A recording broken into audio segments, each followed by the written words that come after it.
at SEPA, but yet students of color have some very unique problems in higher ed in general, in graduate school in particular, and oftentimes at SEPA specifically.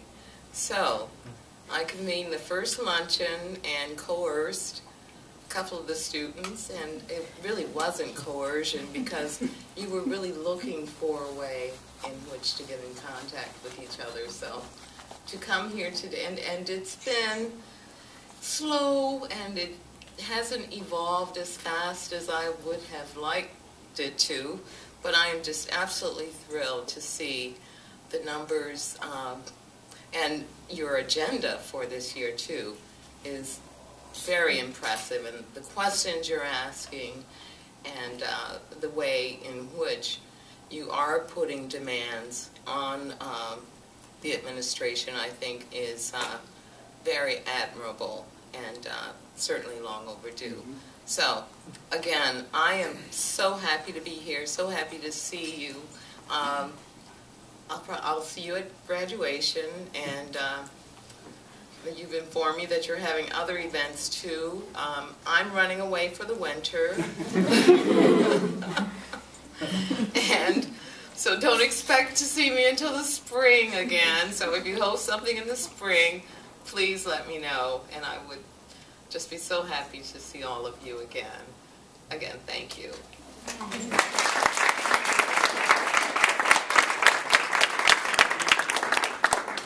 So again, because of the leadership and guidance of Dean Simmons, today you have the SEPA Students of Color Board that you see before you. So just for quick introductions, again, my name is Jessica Taylor. I'm a second-year MPA student, and I'm president.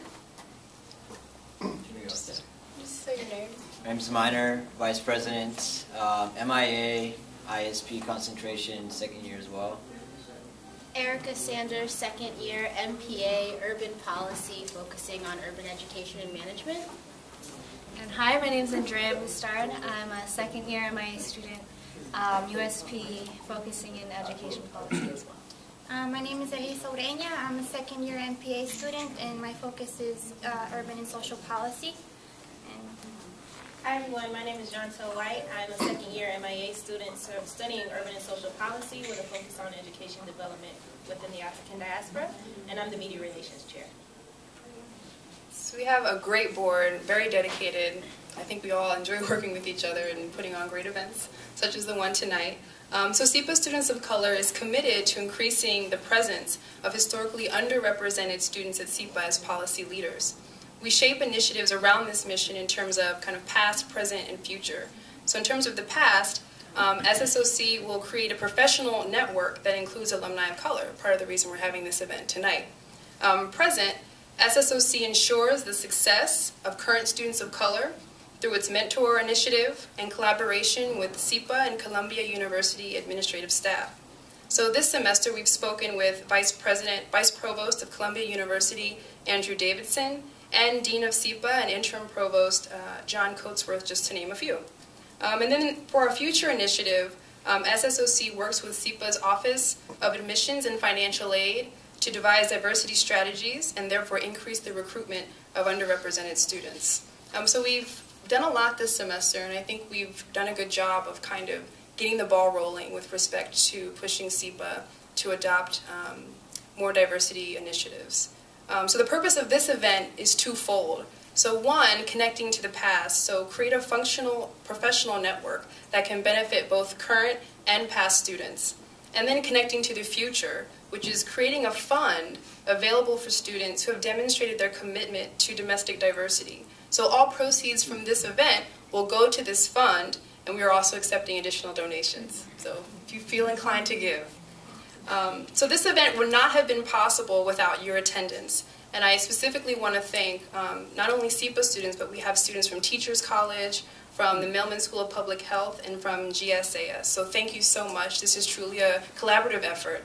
And we also would like to thank SEPA's Office of Career Services, the Urban and Social Policy Concentration at SEPA, the Southeast Asia Student Initiative, and the South Asian Association for their sponsorship and helping us put on this event. We'd also like to thank Dean Bruce for his logistical support. I don't think he's here right now. And then we'd also like to thank Professor Dorian Warren, who is our beloved faculty advisor, and he's given us great and valuable guidance. And we wanted to kind of invite you up here to share some words with us. We always want to try to get you to speak when we have you, so. Thank you. Jessica always wants to get me in trouble when I speak. What am I supposed to say? Is it on here? I just want to say welcome to all of you. I am one half of the African American faculty at SEPA, and so on behalf of Mayor Dinkins, welcome. I have been really impressed with the SEPA Students of Color Executive Board that came together, I think, this summer, or we start meeting this summer, and they just hit the ground running. And so, first I want to say welcome to you. Second, I want you to thank them for leading the charge and keeping this energy going for all of you that will benefit from it in the future. I also want to thank Dean Simmons again, who's now trying to hide in the back, but she was instrumental in getting SSOC up and running. So thanks again to Dean Simmons. And then I have two asks for you. The first is to give and donate as much as you can. I know it's hard with the loans and you're on student, budgets, thank you. And I contributed as a faculty member, you should know. But please donate if you can. But even more important than that, especially for the first years, get involved now and keep this going, because it's so important for those that come after you to have an organizational presence in the school and to fundamentally change the look of the school and therefore the content of the school. So I'm very supportive of everything that you're up to, even if it does get me in trouble sometimes. I'm happy actually to get in trouble. And enjoy tonight. Thanks.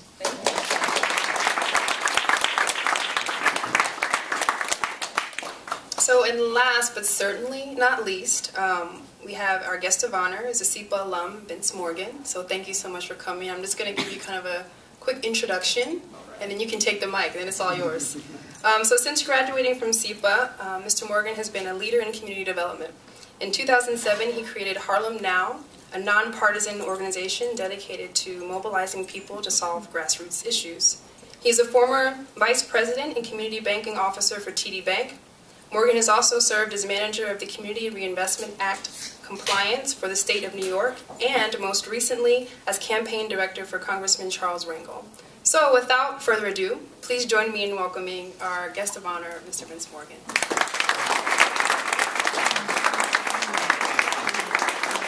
All right, so first of all, I just want to say thank you all. It's Friday night.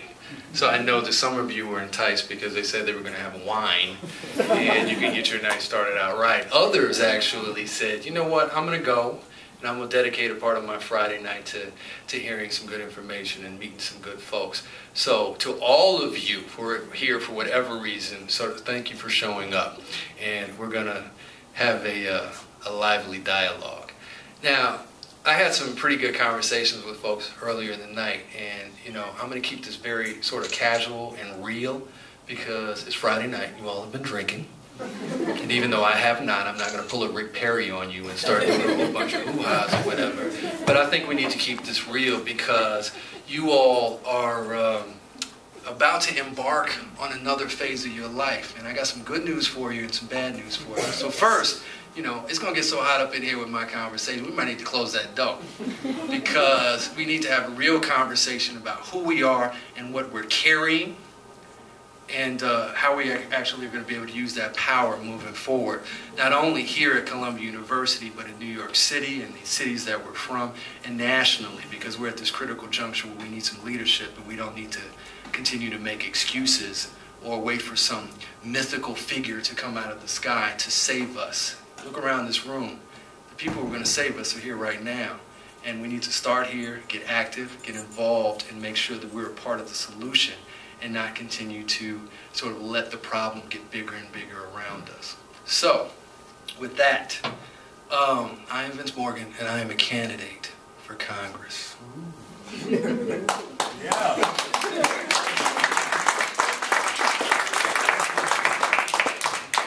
Now that I got that cheap sort of like round of applause, you know, I'm like you. I'm a guy who has had my ups and downs in life. I'm raising my family in Harlem, and I just got sick and tired of waiting for somebody to stand up and say enough already. We need some better people in office. And I waited for years. I worked for the current congressperson for 3.5 years, and during those years, I never thought I would be in this situation. I never did. I thought I'd be the guy who sort of was there behind the candidate or the elected official, and you know, do my thing. I wanted to be a captain of industry, and you know, save the world in some capacity. But I never thought I would be the elected official. The reality is that we have to start developing this sense amongst us in our party as a Democrat or Republican, if there's some Republicans in there, that we have a vested stake in actually running for office at some point. We need to start getting behind people. It is an experience that I hope more and more people feel that they'll have the ability to get to one day. You know, and again, look around this room. I never thought I would end up at Columbia, to be perfectly honest with you. That was never a part of the dialogue in my house. It was never a part of the dialogue in my school. It was never a part of the dialogue in the neighborhood that I grew up in on the south side of Chicago. You know, when I was 16 years old, I, like, you know, many young brothers and sisters that I see, black and Hispanic, you know, every day in Harlem, dropped out of high school when I was 16 years old. And I mean, you look at me in the suit, the congressional candidate, you're mystified that this guy dropped out of high school. I have a GED, and I'm very proud of my GED. And I carried that document that you get, which is your high school diploma. I never carried it around and proudly. It took me until I frankly got my degree from Columbia University where I started realizing that, no, wait a minute, we need to start celebrating these young men and women who are either on the cusp of going back to get their GEDs or need to be talked into, you know, going back and figuring that out as an option. Because when I was 16, my life stopped. And if I didn't have the leadership and the guidance and, frankly, a teacher, young lady who I was dating at the time, I'd go over her house all of the time, and she was 16. I'm bad. I dropped out of high school. You're the bad kid. Started picking up smoking cigarettes and stuff. You know, silly stuff that kids do. But I go over this young lady's house all the time. Her mother was an educator.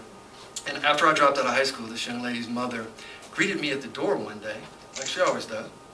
And I'm like, hey, how are you? She sort of cracks the door open and peers out. I'm like, I'm here like I always am. And she said, my daughter doesn't hang out with high school dropouts, so you're no longer welcome in my house. And she slammed the door in my face. I'm 16. I thought I was a bad kid, right? I was devastated. I didn't really understand, because I didn't know at that point that I'd made the biggest sort of mistake in my life.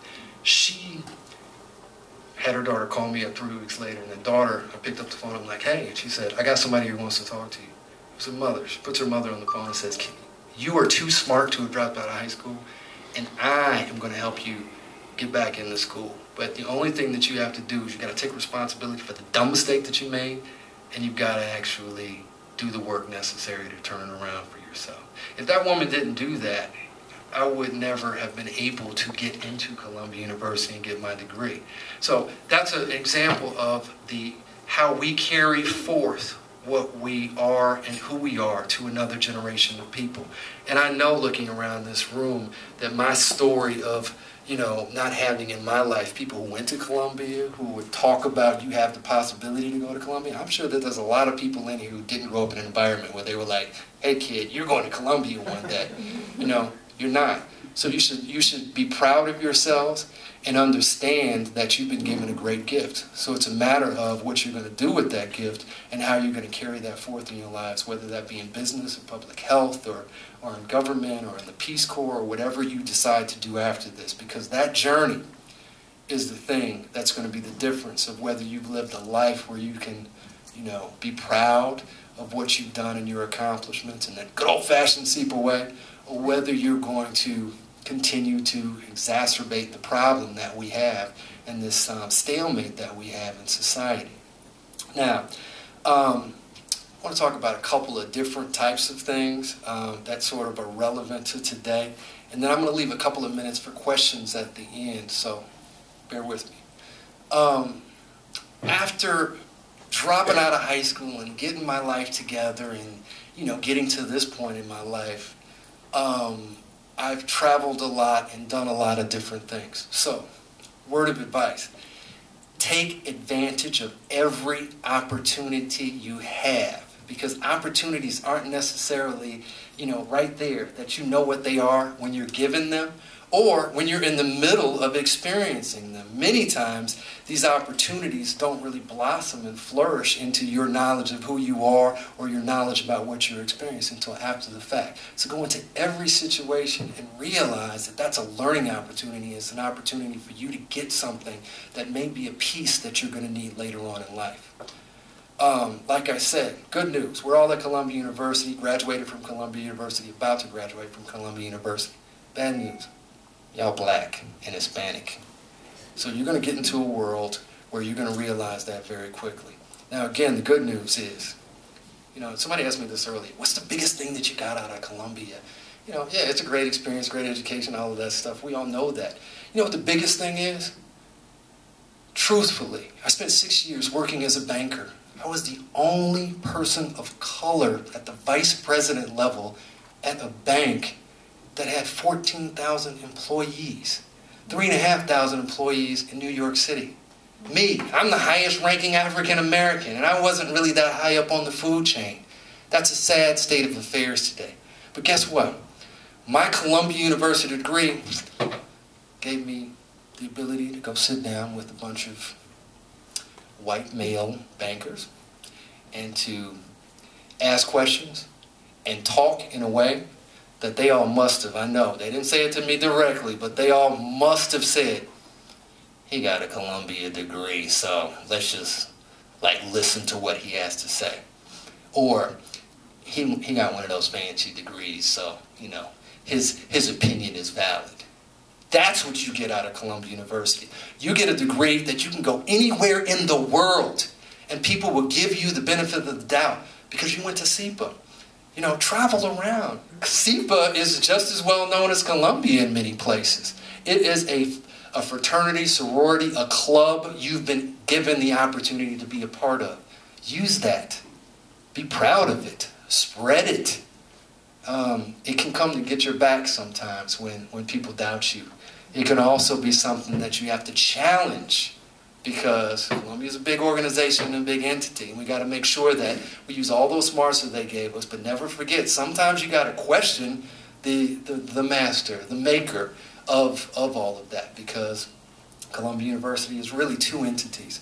It is the great internationally known university, but it's also the largest holder of real estate in New York City. It is this world-renowned institution that has all of these interesting stories and people in the heart of New York City. But it is also building a $6.5 billion expansion a few blocks away from here that's going to forever change and redefine what Manhattan and New York is all about. This is the real deal here.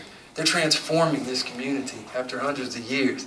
It's not going to be the same 5 years from now. Hell, it's not the same now as it was, 5 years ago. That's how fast that change is going to happen.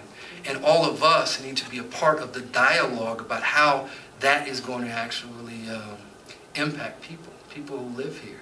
It's our school, and we're proud of it, sure. But we got to make sure that 20 years from now, after they finish building this thing, that we can say, it's our school and we're proud of it. Look at what we were able to do. Now, I never thought I was going to be in Columbia University, but I also never thought that in 1 week I'd have 4 stories in the Columbia Spectator. And I did. Go back this week and look at the Columbia Spectator. On Sunday, the news broke that I'm challenging the development corporation that was established to enforce the community benefits agreement that Columbia University, Lee Bollinger, our esteemed president, signed in 2009 to make sure that there were community givebacks and there were goals for hiring and subcontracting opportunities. They're written in a contract. This is not, I'm asking Columbia University for this. This is not, we're hoping Columbia University is going to do the right thing. They signed a contract in 2009 with the community that said 35% of the jobs that are created in that development program are going to go to minorities and women. That's significant. In a $6.5 billion project, we're talking about $2 billion worth of opportunity there. They put $150 million, $76 million in the form of cash, $30 million in the school that they're planning to build, $30 million, or $20 million, excuse me, in an affordable housing fund, and another $4 million, and this is great.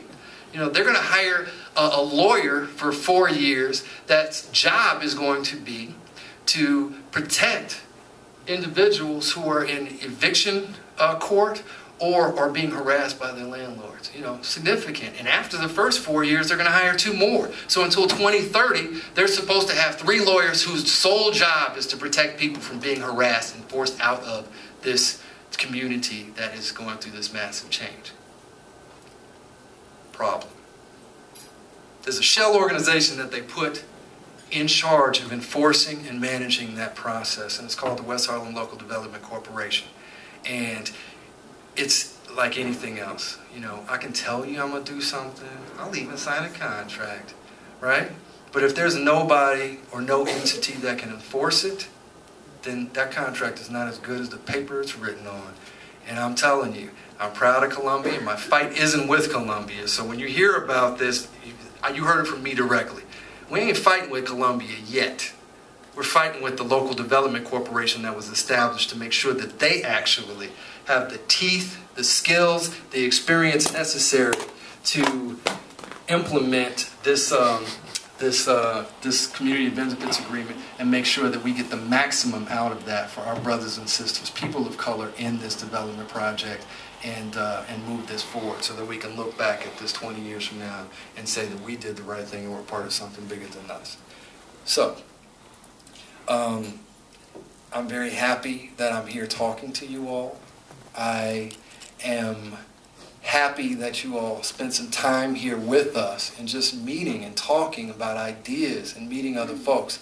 And I hope that you all realize that this is a great opportunity and gift that you have to take what you've gotten and to do something with it. So on that, I'm going to finish, and we can get back to drinking wine and hanging out. But I'm going to take a couple of questions if anybody has that before we get back to that. Anybody have any questions? No questions. What about a comment? A comment, sure. I have a question. Yeah. Yes, Dean. One thing that I struggled with during my tenure here at SEPA was the fact that it was very difficult, I'll backstep a bit, knowing that for especially this class to pull this organization together and really get it up and running and viable is commendable. But there's one thing that's missing, and it was very difficult to find meaningful service projects for the students because I'm a very service-oriented person and found it very difficult to hook students up with needs in the community. And I see that too as lacking as a part of their education here. That's a good point, and you know, again, the door is closed, so I'm going to just be very candid with you all. The first answer to that is if it's non-existent, then you have to go create it. But most of the time, it is existent. Let me give you an example. You know, I dropped out of high school, so I'm very passionate about making sure that folks get their GEDs, get back into school. You know, this district above 96th Street to the tip of northern Manhattan, approximately 700,000 people. There's 100,000 people over the age of 25 that don't have a high school diploma in this district. I mean, you know, that's a staggering number that 1 in 7 people does not have a high school diploma. And the problem is that there are plenty of GED programs, but there are layers of problems with the with the reaching out and getting the population of folks to come in and do it. So it's not just identifying the service program necessarily, because I can connect you with Project Enterprise, which does 3 times a week GED preparation courses. Maybe the actual exercise is going out and having some of you tell your stories to young people in Harlem. You know, not in an environment where you invite you to them, because I hate to say this, I've worked with so many young people in organizations where they spend this money and they do all of this stuff and they have pizza and food and they say, come, we distribute all these flyers, we're going to get this rush of black and brown kids to come and hang out with us and we're going to inspire them. And they have room for 200 kids and only 10 show up. You know, so we got to go to them. We got to go to every project and we got to say, look, I'm just going to take a notepad. I'm going to stand here and I'm going to write names down. I'm going to write your age down. Have you been in high school? How much longer do you have to go? And assess what the problem is. And then you can start backfilling that with the resources you have available and identifying the resources you don't have available to create that. And with the brain trust that we have here, I mean, that's an exercise that we could do. We could take the 48, public housing developments, because the vast majority of public housing is concentrated above 96th Street. You know, it's the largest concentration in Manhattan of public housing. And just do that as a study. And guess what? Columbia's got money on the table. They've got, $150 million allocated to public programs. They could fund it. So we could pay you all to do that. And that's what I'm talking about. Let's connect the dots. We got the money. We just got to make sure we got an organization that puts that money in the right places and uses the skills that we have in our desire to do something properly to get that done. And we can make that happen. I promise you that. Any other? You have it. I was going to say, when you talked about, we're waiting all this time for somebody to come up and change the politics of the community, right? And I was just going to say that in June Jordan's poem for South African women, she says the last line is, "We are the ones we've been waiting for." And I think you should have that as a source of inspiration. Absolutely. That is a great line, and it's true. And I'll say this, you know what I mean? I spent a lot of time, I thought that there was, people, I talk to people all of the time, and they're waiting. They're still waiting. They meet me, and I'm not saying that, you should meet me, you should just say, I should be the next congressperson. We live in a democracy, you got to sort of prove yourself to do that. But, I was guilty of this too. I was waiting for somebody who's going to be like a cross between Martin Luther King and Adam Clayton Powell, with a little, Ellen DeGeneres thrown in there just for the, because we're in New York. You gotta have somebody with personality, and a little, Nas or somebody else. So we have this composite of like, that's who we want. But guess what? It ain't happening. It's here, and we have to start understanding. It's not just about this congressional seat. It's about the city council seat. It's about the state assembly seat. It's about the district leader positions. If you want to get your feet wet in politics, get involved at that level. Because you can't aspire to ultimately get to running for office unless you've been a part of the game. And let me tell you, it is a big game. And the game is set up so that people like you don't want to even waste your time doing it because they want to keep you out. Now, I'm a Democrat and I'm proud, but I think we need to work from the inside and change the system, because we got a lot of Democrats that need to step aside because we see what's going on down there. And, I tell people this all of the time. The Democrats, 2010, when we lost the House, the Republicans, God bless them, because I don't like them, but they trotted out their new leadership team. And their new leadership team was Paul Ryan and Eric Cantor and John Boehner, excuse me, and they trotted them out. And the message they were sending was, we got this and we got it for the next 20 years. Who do we trot out? Nancy Pelosi just lost the House. God bless her. She's a great lady. It's not personal. She's 77. She's been there for a long time. She's known to be able to raise money. I mean, her resume is there. You can read that. The first thing she came out with the next day was, I'm going to run for minority leader. And this is my team. Stinny, come on out here. Bring Jim Clyburn with you. And we put up this team that, in response to we're taking it now and we're going to take it for the next 20 years. Oh, and by the way, we got Marco Rubio and we got, these 4 minorities, Republicans elected to governorships in the state and senatorships in various states. But this is our team. Same old, same old.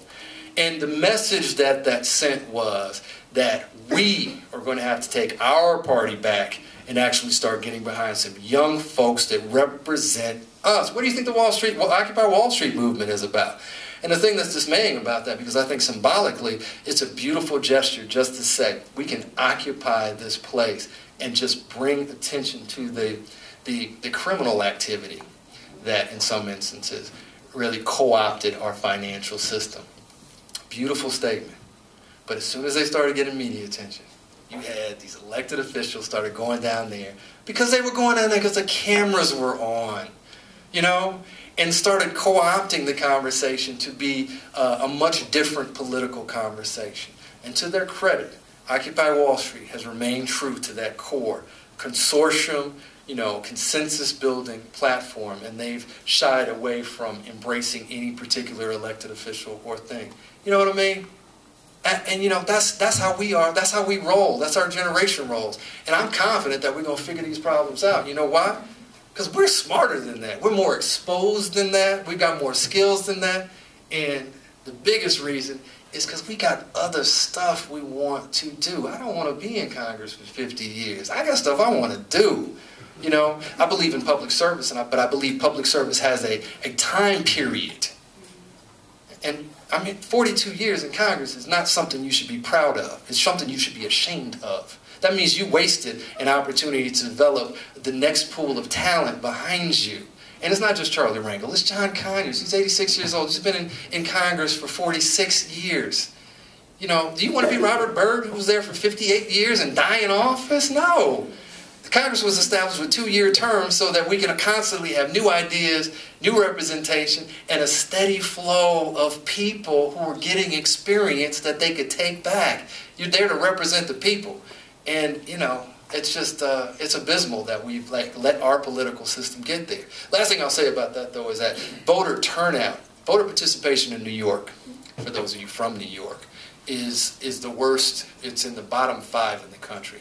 Voter participation about 54%, and that's registered voters. 54% participate. In this district, in the last election, in the primary, there was an 18% turnout. That means the congressman for this district was elected with less than 7% of the registered Democratic voting population. That means 7% of the people. The machine mechanism keeps these people in office, not us. But we are to blame for that because we don't participate in the system. So let's win some seats. Let's flex our muscles in a different way. Let's show our solidarity with movements like Occupy Wall Street and movements to make sure that we have a strong West Harlem Local Development Corporation that's doing the right thing by this money that's put out there. And start galvanizing our generation as the generation that's going to take it forward. And give Barack Obama some back, you know what I mean? I think that he needs that. We need that. Any other questions? Yes? You spoke about issues that concern you in Harlem, and I actually am from LA, so I'm new to this. Same issues though. You go to the inner city in LA, and it's the same issues, different place. That's true. But I would like to know from you, what is your ideal Harlem in the next 5 to 10 years? What does that look like for you? I'm a business person. I'm all for development, you know what I mean? But it's got to be smart development. I describe smart development as development that doesn't move somebody out in order to replace them with something that wasn't there before. Now, not all of us are going to survive, you know, in an environment where we're standing still and everything is moving around us. So we have to understand that and stop making excuses like, you just got to leave me here because I've been here. And I'm not doing that. There's a certain level of responsibility that individuals have to take. But the mechanism to change that is starting now to invest in people and giving them the skills and the opportunity so that they can progress and they can earn more if need be, or have access to, you know, affordable housing opportunities if they need be, where they're gainfully employed and they can do that. Let's go back to that community benefits agreement. Columbia has, and you can read this, it's a website, ycyb.org, which has the community benefits agreement, the general project plan, all of the news articles, everything, ycyb.org. Check it out. But they committed to 35% of the jobs created. That is through construction till the jobs that are created in the new buildings that they're going to build with the different schools. that were going to be set aside, I hate to use set aside, but they're going to actively engage the local community to fill those jobs. Guess what happens? It's a bunch of hooey, because what happens is, hey, we made the jobs available, but we couldn't find any qualified people who met the criteria. And my position is, let's start today making sure that, let's just start with 20 people. I can go find you 20 people, and I can say, we're going to help you get your GED. It's written in this community benefits agreement. And once you get your GED, we're going to help you get into an apprenticeship program and help you get your union card. And then help you by giving you a job that's permanent, basically, in the facilities at Columbia to manage this process. So you got a job for the next 25 years. If you take the responsibility to what? To do what you need to do. And if we what? Hold them accountable for that community benefits agreement and what it is. But it's got to start, 10, 15, 20 people at a time. This whole we're going to save everybody all at once doesn't really work. But once you get it down to that, you do 20 and 20 and 20, you'd be surprised over 20 years, we've got 100 people that are now sending their kids to college because they were gainfully employed and they knew the way forward. They're sending their kids to college as opposed to sending their kids to jail or sending their kids out to the street corner to hang out because there's no youth program or whatever. So the development that's happening brings benefits for everyone because everybody wants to have access to facilities and everybody wants to, people forget, 10 years ago, there weren't very many drugstores in Harlem. So if you wanted to get, medicine for your grandmama, you had to go down to Midtown to do that. Everybody wants those creature comforts. They just want to make sure that that they're not forced out or treated like second-class citizens. And everybody can benefit, I think, if we really come together and understand that shared benefits and shared costs. Not everybody's going to be sort of saved because I don't think and this is one of the things we do as black folks. We got to save everybody. Not all of us can be. You know what I mean? I dropped out of high school. I was saved. But I have a lot of kids I went to school with that aren't. They're dead. Or they are underperforming, or they, like the one guy who hit me up on Facebook, I remember him, but I mean, he's straight, like, I would not be trying to hang out with him now. What's up, Vish? Remember me from grammar school, man? You run for God? Whoa! And, it was just like one of those things. But the point, I'm joking, but, the point is that we have to meet people at their level and where they are. Yes? I'd like to share with you, since the doors are closed and you will keep that door closed from the tape, a way in which SEPA has really violated that community trust. When I was here, I had a program where I would invite about 10 students from CUNY, from City College. They were seniors, the top of their class. I had, I would review the letters of recommendation, their transcripts, and let them take a class, a graduate level course at SEPA. And they've all done excellent in the past. That no longer exists. And I think it's a travesty, quite frankly. And there's a million stories like that. And it's not just in education, it's in banking. As I told you, there weren't very many people of color at my bank in the senior management levels because they're areas where if you don't stand up and continue to stand up, they're not just going to ask people of color or women to take these jobs. Nobody's going to just give it to you. And the problem is that in many of these industries or many of these environments, we haven't gotten enough critical mass where we feel confident that we can make those demands, and we look around like, yeah, let's take the building, and then we look around and there's not very many people behind us, and we're like, oh, so we got to develop more people behind us in strategic positions that are unified in the understanding that we're not trying to take anything from anybody else, we're just trying to get our fair share of what goes on. And we live in a city where, and somebody was asking me about this earlier, we live in a city where you would be hard-pressed, except for the few examples, and they're good examples. John Ray is the head of NYCHA. Matthew Wambawa is the head of HPD. Dennis Walcott is the head of the Department of Education. But the issue is, the 20 people under them. It's, we need to have more people in senior leadership positions and under them. that actually make the day-to-day situations and things go. So, it's about getting that ingrained in the system so that we have a fairer shake and we just don't have, these great examples of folks that have reached the highest point. Because, it's great to have a CEO, but I want to see some senior managers too. And that's where the decisions are made, and that's how we actually make the course. So I'm hoping all of y'all are going to develop into, senior leaders in whatever organizations you end up with. Yeah, having the experience as a business person and as well as a public servant, what do you see is the responsibility of the private sector of business to create and protect jobs and to be socially responsible? Do you see a responsibility, and if it is, can you kind of talk about it a little bit? Can you repeat the last part of that? Sure. Just as a business, what is their responsibility to be socially responsible to protect jobs? And if there is a responsibility, can you kind of talk about that a little bit? The unemployment numbers came out today, and we're now at 9% unemployment nationally. We should be trying to protect every job. Society has changed. And I think that we're coming to a point where, and you all know this, you all are in school and are about to embark on or get back into your careers or embark on your first round of your career. Society has changed. I think our expectation level has got to change. And I think how we view what we should do and quantify how much we should be paid for that, or our expectations of that need to change a bit in order to sort of resolve that. I think this, if you can find a silver lining in many of this, I think that there's an opportunity because folks aren't just taking the normal track now because a lot of those jobs aren't there.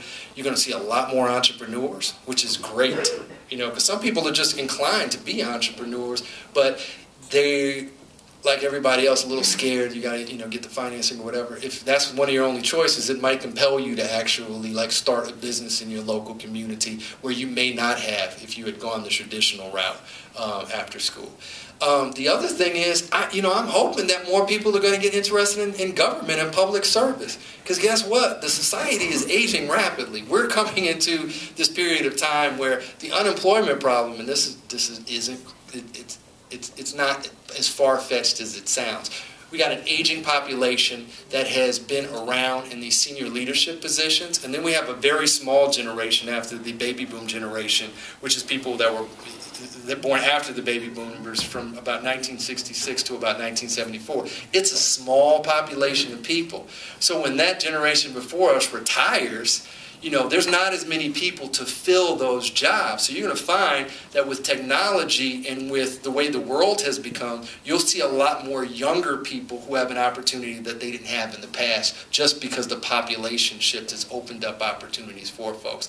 And technology has brought us to this place where, frankly, you and your education gives you an advantage over some folks who still are just figuring out how to turn on their computers, in some instances. There's a difference between being able to get on Facebook and uploading a picture and actually doing the code required to actually design, something or an app that goes on Facebook. And I think that's the difference. So I think from all of this, we're going to have an opportunity to create some opportunities and some jobs that we probably haven't even thought of yet out of necessity.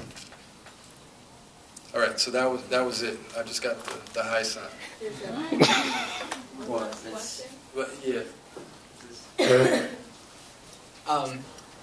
I wanted to ask you if you're aware that the Community Benefits Agreement also calls for a certain amount of local scholarships, and get your take on that. It does. I felt that I talked for so long that I did not want to go into all the great things that the Community Benefits Agreement goes into.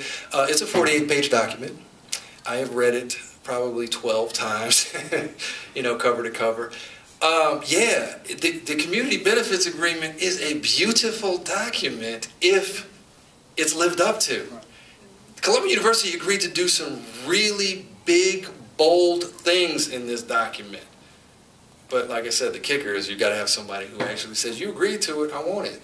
So I'm asking for it. I was at a community meeting last night, and I said, I'm going to get your money. And these little older women from Manhattanville houses was like, one of them was on a walker. She said, I'm coming with you. So, you know, I mean, it really is that. It is a beautiful document. Go to that website and read it. You should, because you should see what the possibilities of a community benefits agreement are and what Columbia University was wise enough to agree to. But we've just got to make sure that they sort of live up to that, and live up to those scholarships, and live up to those GED training programs, and those apprenticeship programs, and those sharing community facilities, you know, arrangements that they had in there, and hiring that lawyer, and all of those other things. All right. Thank you.